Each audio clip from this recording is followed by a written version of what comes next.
Hello and welcome to another episode. We are back of We're back. Wisdom. I'm Jake Walker. And I'm Rachael Grail. Rachel, it's great to be back after a little hiatus. I know. It feels like it's been ages since we've done this, Jake.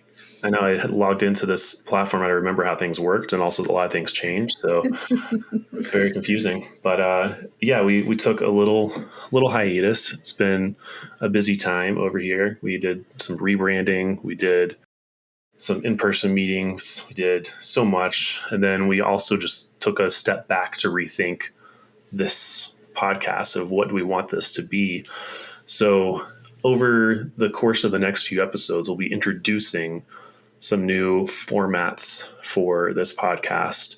So very excited to roll those out. We'll go over each one as the episodes pop up, but excited to get to the first one today. Yeah, me too. And you know what I love about this, Jake, is that I'm always teaching people to be considerate about the processes that you use. And so even though I've loved our work with guests and the podcasts that we've done already, I think it's always great to refresh things, think through what is the most effective process for what we're trying to do, what outcomes we want to achieve now.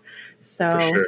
Way to walk your talk, buddy. I know. I dig it. Yeah, I think it will move a lot more towards the learning moments that I think are so possible in this format. And we'll still have guests from time to time, but the focus will be on, I want people to be able to walk away from a short episode here and feel like, oh, I know something new. I can do something different and make their life just a little bit easier. That's all about what we're all about. Just Absolutely. here's something practical that you can apply right away. Mm-hmm. So I'm into it. I'm excited. Well, perfect segue there to this format number one. So format number one, temporarily called Tool Time. Who knows? That may change over time, but the concept should live on. I can hear an 80s jingle in my mind. Tool Time. I don't know why it's like going with Wayne's World. Home Improvement, though, is what it's actually from, Tool Time. Oh, that's right. It wasn't intentional, but I think we used it for something else back in the day, and I just use it again. I knew it was somewhere in the recesses of my memory. Definitely 90s there. 90s? I don't know. Anyway. But it's time. Who knows? So, this first one is around, at Interact Associates, we have a ton of models and tools that we teach in our workshops that you, Rachel, teach in the workshops. And we thought hey, it would be great to just take one at a time and tackle these in a new format, but with a light little twist here. So Rachel is the content expert. She teaches these, all the time in our workshops that we deliver. So she's going to go over a tool, but I'm setting a timer for 10 minutes. She has 10 minutes for the listener to fully grasp this model and be able to shut Spotify down or whatever you're listening to us on and immediately use that tool. That's the goal. No pressure there, Rachel. Pressure is on. The heat is on. So that's the format. Rachel, anything to add there? No, I'm excited. I think it's going to be fun. All right. Well, I will hand it off for you to introduce the I'll tell you when I set the timer, but hand it off to you.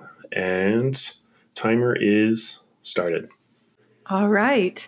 So the first tool that we are bringing is the tools for building agreement. Now, I actually advocated for this when Jake and I were preparing this podcast. I said, this is the place to begin because we're all about collaboration. And we say that agreements are the building blocks of collaboration. So it's like brick by brick by brick. But we know that, unfortunately, so oftentimes we get into some kind of a collaborative process. We're having meetings with people. We're deciding on things, so we think, and then people leave the meeting. They go their separate ways, and then things don't get done. Or we follow up with people and say, how are you coming along on that project timeline that we discussed? And they're like, what? No, wasn't aware of that. Or I thought that we agreed something differently. And somewhere along the line, it falls apart. Ever had that happen to you, Jake? Never. No, I'm perfect. I never let that. No, it absolutely happens. Even that I've taken our programs, taken our training, it still happens. I'm human. It's like, am I the one taking crazy pills here? Like, I thought we talked about it. Our Mhm. memories fall apart. And sometimes people, they don't follow through on agreements for all kinds of reasons. Like they never really agreed in the first place, or they didn't really understand what they were agreeing to. I'm not suggesting that people are out there like maliciously ignoring the agreements that they've made. I No. think it's actually often very well intentioned. It's just like things fall through the cracks, or it just wasn't made to be durable somehow. Yeah. So, what I love about the way that we've built out this framework is that it's just very simple, it's very approachable, but it really is, it's durable. I don't Mhm. want to use the term bulletproof. I stop myself because I'm trying to change Yeah. my language. Yeah. Yes. So here's how it goes. I'm going to talk through it a little bit. In our workshops, we have visual aids. So I apologize to the visual learners. We don't have that here. So I'll try to paint the picture if you can. Imagine a little kind of staircase coming down, and you start at one end, and the very first end is to present a proposal. Like someone says, this is what I want to see if you agree to. So step one is you present a proposal. Mhm. Step two is you check for understanding. Step three is you check for agreement. And step four is you document the agreement. So I'm going to walk through those a little bit with more detail and a little bit of an example that I hope will be kind of widely relatable.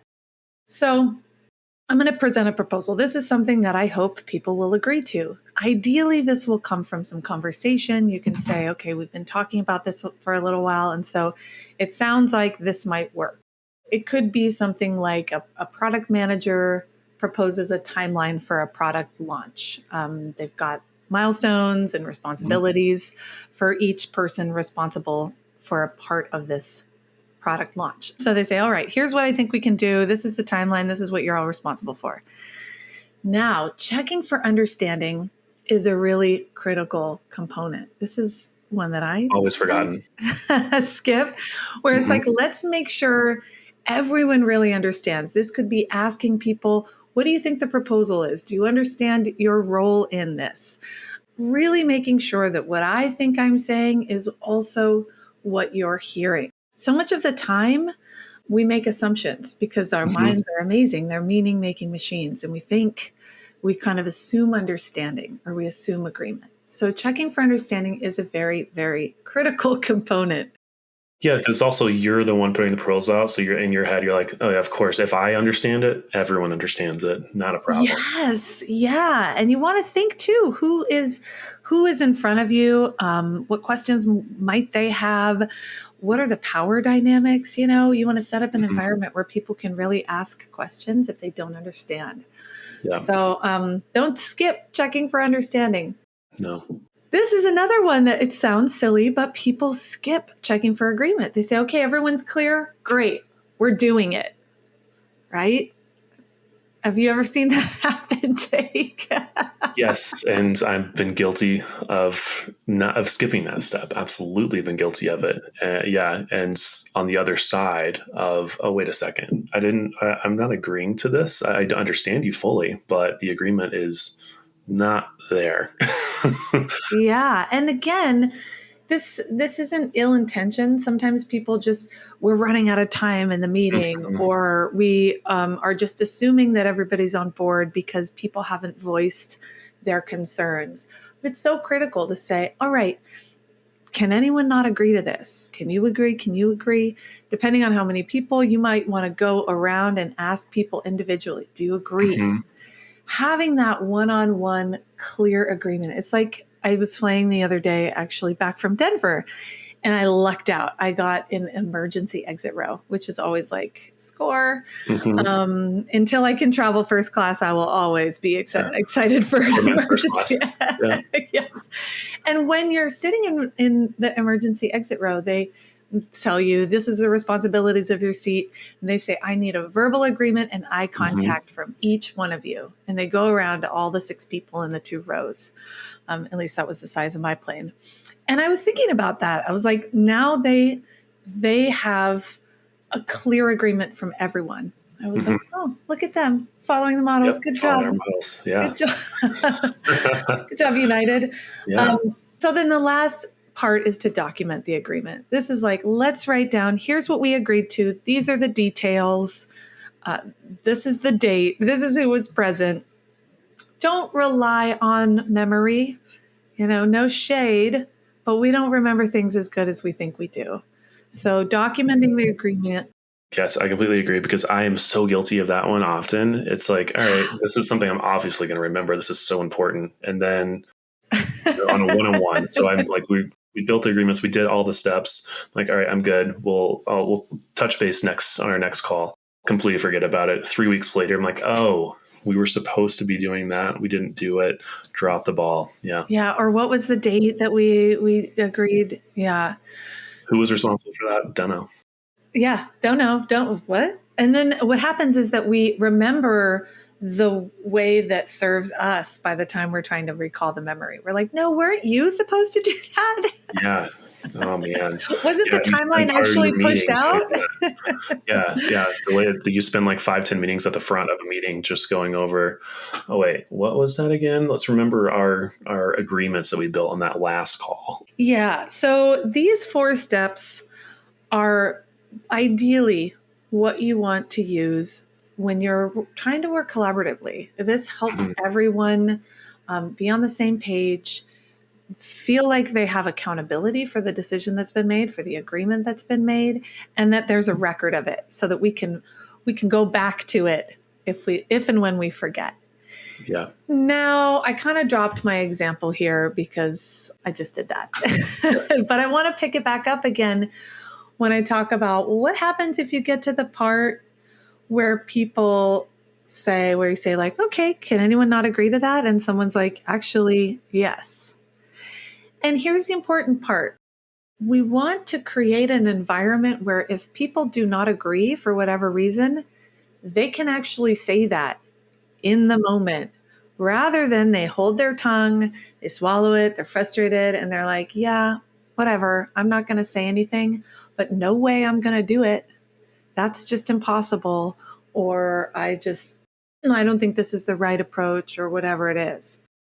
So that is where you get just things falling apart. And then you got to go back and you got to have the whole conversation again. So as scary as it might be when you're trying to lead a project or a group or a meeting to really try to source disagreement in the moment, it's really like go slow to go fast. You're better off doing it now than later. So when someone says, nope, I can't agree to that, we've got our advanced steps for building agreement because we know it's not always so easy and clean. And so this is pretty simple. The first thing we want to do is just get curious and say, all right, what's your rationale? Why can't you agree to that? So let's like go way back. I don't know the timer, but I think it was like 5 or 6 We're minutes ago. 9:55. Oh my God. Okay. See how fast it goes? I'm not going to We make can finish it. this out. You can finish it out.